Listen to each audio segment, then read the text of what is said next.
the Shadow of Oba Ayinde. They called him Oba Ayinde, but to us, he was the king who feared no one. The screams that woke the village that night weren't the first, but they were the loudest. They pierced the stillness of the moonlit night, and even the crickets fell silent. Everyone knew what they meant. Someone had crossed the king again. Someone had disobeyed. And now, someone would pay. I should have stayed in my hut. That's what anyone with sense would have done. But I couldn't. Because the voice in those screams was my brother's. Femi wasn't just my brother, he was my twin. We had shared everything from birth: food, laughter, tears. The only thing we didn't share was his courage.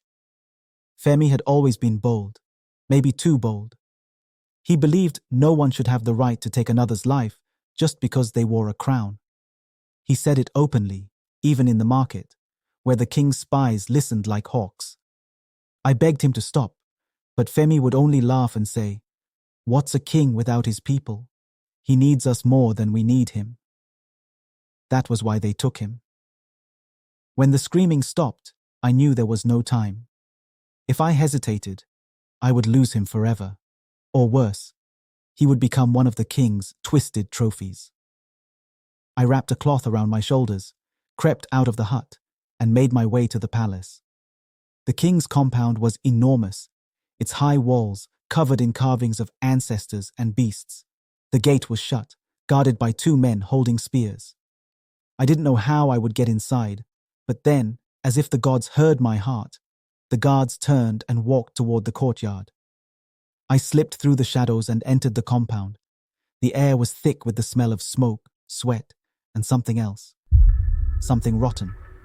The fire in the middle of the courtyard glowed red, casting flickering shadows on the walls. My stomach clenched when I saw the tree. It wasn't just a tree.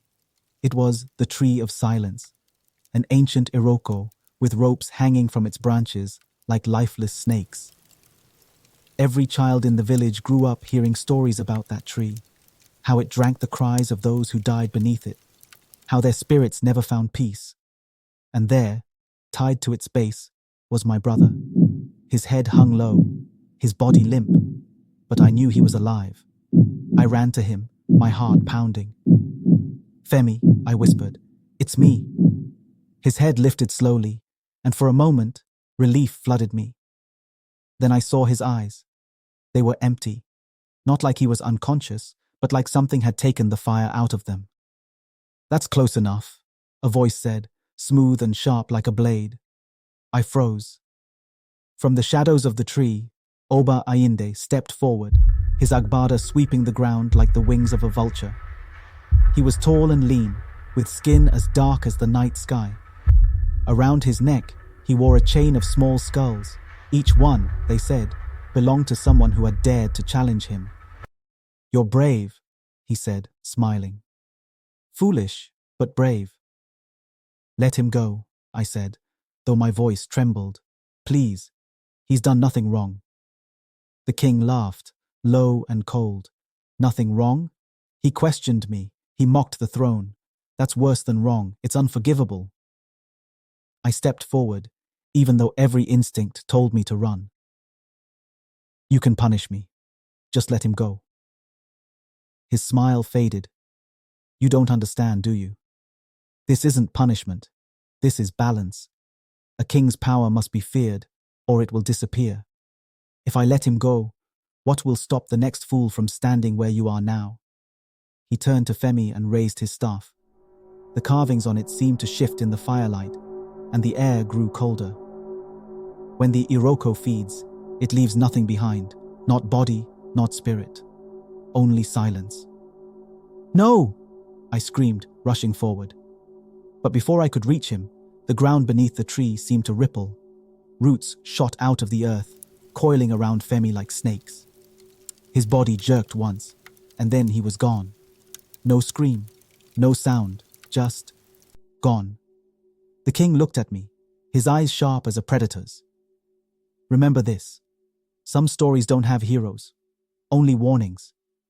I ran. I didn't stop until I was outside the village, where the air felt lighter, less suffocating. They say I was the first to survive the king's wrath, but I didn't feel like I survived. Years later, when Oba Ayinde fell sick and died, the Iroko tree withered with him. No one mourned the king, but no one dared go near the tree either. It still stands there, its branches bare, its roots restless. Sometimes, when the wind is just right, you can hear whispers beneath it.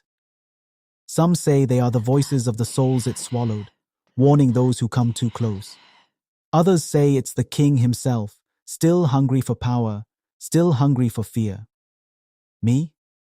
I don't know what I believe anymore, but I do know this. Never challenge a man who builds his throne on silence. Moral lesson. Power built on fear is fragile, and the seeds of cruelty will always bear bitter fruit.